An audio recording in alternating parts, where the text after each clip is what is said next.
This is the first in my series of book videos that I'm making for YouTube because reels are too short for me to talk about everything that I want to say about these books.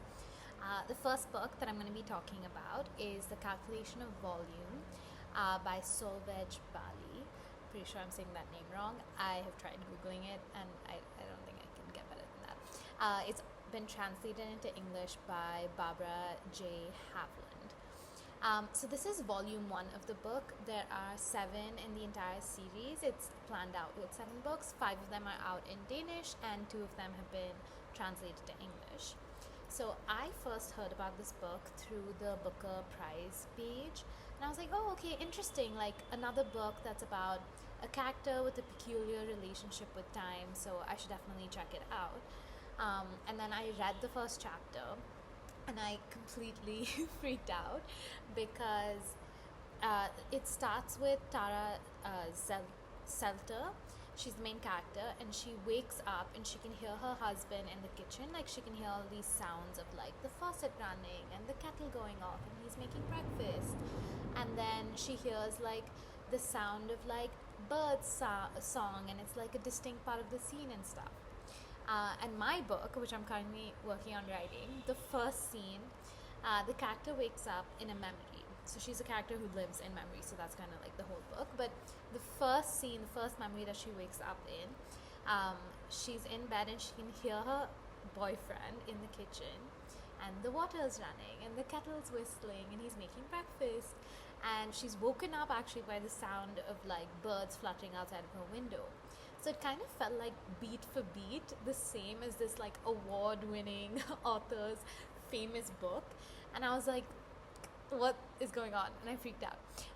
But then I kept reading it, and obviously the book is quite different. Like, the concepts are very distinct from each other. So I was like, okay, thank God, like it's not all bad. So the first scene puts us at the 120th 18th of November that Tara's experiencing, right? And basically her husband and her run a company that together that deals in like antique books and stuff like that, and they live somewhere like in this fictional village in like the north of France. On the 17th of November, like back in the day, she actually traveled to like a fair to like buy a bunch of books, and then on the 18th she was traveling to Paris. Like, she was going to be in Paris to meet her friends. That's what she does on the first 18th of November that we like find out about later. That's why her husband Thomas is kind of alone in their house, and he's kind of like continuing his patterns of the day because he thinks she's in Paris, right? So that's kind of important. A rule for this world, which is distinct from other time loop world things, is that she doesn't wake up in the same spot every day, but like, so like a few 18th of November in, she like moves from Paris back to their house to like deal with the situation and tell her husband like what the hell is going on. And then after that she continues waking up in the house. So wherever she travels to, she'll wake up there. And there's some amount of like physical permanence in the sense that, one, she can keep objects with her. So if she carries books with her, or she like buys biscuits and keeps it in her room and stuff like that, most of them will stay with her. They won't just like disappear the next day. So that's how we're able to get this book, because she's able to write down in a notebook, and that notebook stays with her, and she like writes each day to like count them and stuff. And the second physical permanence is that when Thomas eats something, because he's living the same day over and over again. So if he takes like an onion from their garden, for example, the next day the onion will still be there in the garden for him to take again. But if she takes something from the garden or like the grocery store or whatever, then it will disappear, right? So those are the kind of like two physical constraints that we see. And it's not as easy as like, oh, it resets at midnight. Like, there's this whole part where they like try to stay up past midnight and stuff, and like if he stays up till like 5 a.m. or whatever, he's able to be in the same day as her. But like, if his focus wavers or he like falls asleep for a single second, then his day resets again, and she's still kind of reliving the same day. So that's kind of like the world setup of the book. So my first impression when I was reading the book is that it was really boring. I was like, oh my god, it's so tedious. It's like the same day over and over again.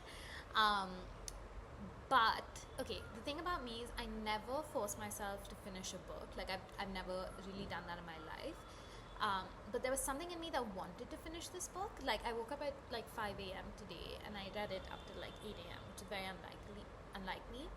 So there is something there. There is something enjoyable in the quality of her observations, the life that she lives with her husband, like that relationship between both of them, like the way that romance, like the relationship, not even romance, but is talked about is very interesting.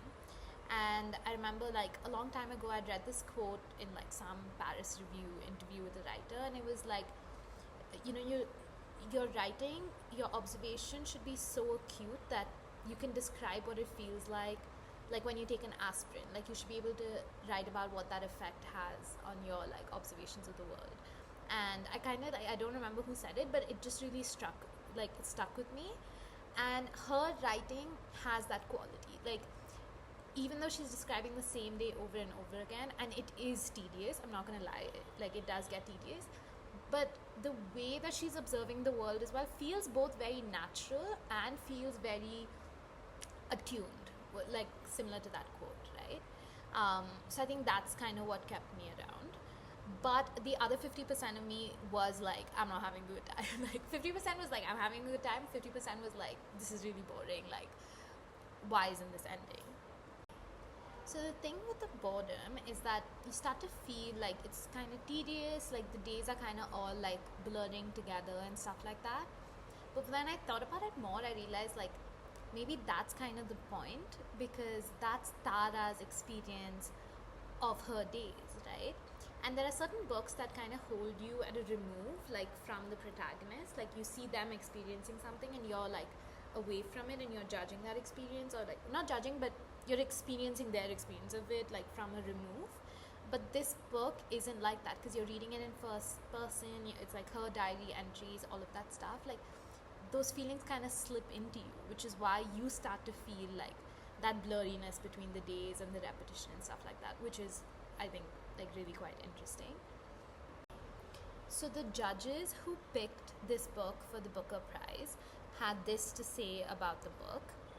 On the calculation of Volume 1 takes a potentially familiar narrative trope, a protagonist inexplicably stuck in the same day, and transforms it into a profound meditation on love, connectedness, and what it means to exist, to want to be alive, to need to share one's time with others. This font makes the commas look like full stops, which is why I keep stopping. I keep thinking sentence.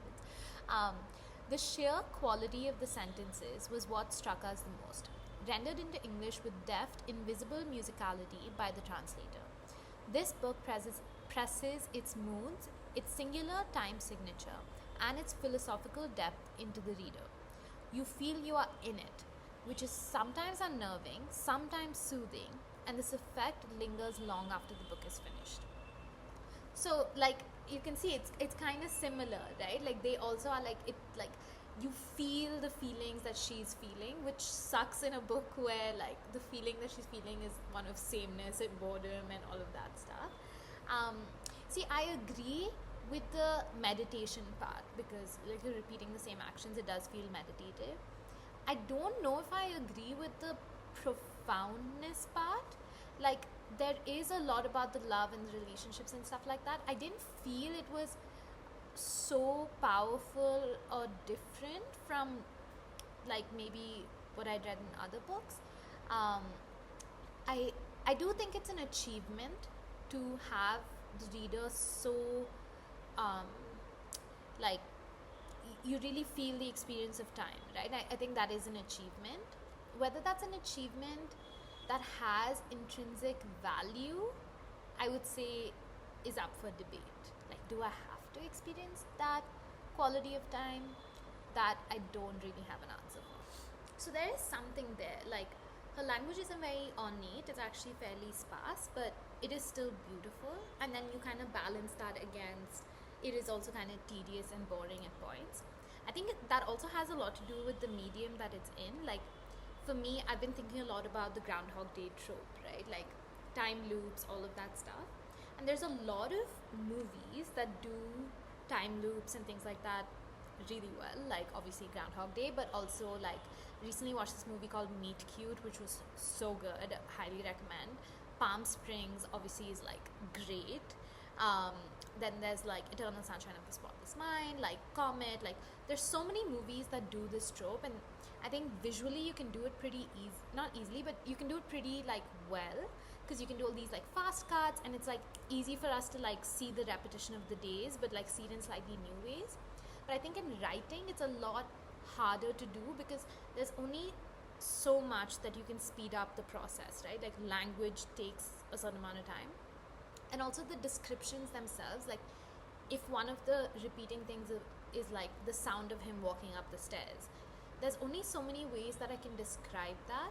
Not in the sense that language is limited, obviously, like you can describe it in many different ways, but like you can like tweak it a little bit each time. But if you tweak it too much, it'll generate like a new image for the person in their mind, and you don't want to do that, because you want to give an impression of repetition, right? So I think that's also interesting, that like she's constrained by her media.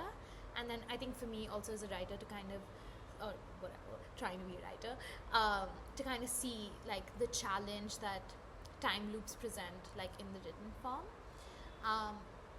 But I think overall, like there is just so much media right now about people being stuck in time loops, like Groundhog Day. And my personal theory, like not all of them are like, they don't line up with the timeline of when it was written, but I still think like the way that we react, like the books that pick up also matter during the time, as opposed to just the books that are written during a certain time. And I think like we're all kind of exploring those feelings because of what we experienced with COVID, right? Like I think COVID was just like this massive global experience that we had that was so different from our day-to-day life. And I think it's like taking us years to like process that experience, and the zeitgeist is kind of thinking about like being stuck in time and the sameness of one day after the other, and it shows up in media through these kind of stories that we're telling.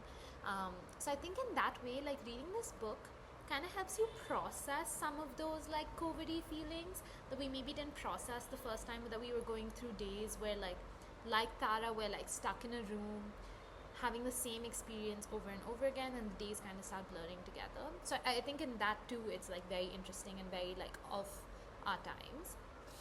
The thing that I want to discuss, and I want to be sensitive about this because I know that it might not be the most popular, is like this gap that I felt with Tara and how she grapples with the situation. Because honestly, like I felt that she doesn't try to escape in any like earnest way. Like she obviously wants to go to November 19th, like that is clear, like that I don't have any like second thoughts about. But like the way she tries to do that is like so half-hearted that you're like, get it together, like what's going on, you know? Like there's this whole section where this like sweet hapless couple just is like trying to like figure this time loop out and like get out of it and stuff. And like the extent to which they do that is like they go to the library, they like check out some books, they take some notes, and like they stay up all night like 2 times or something. And I was like, like get your shit together, like do something.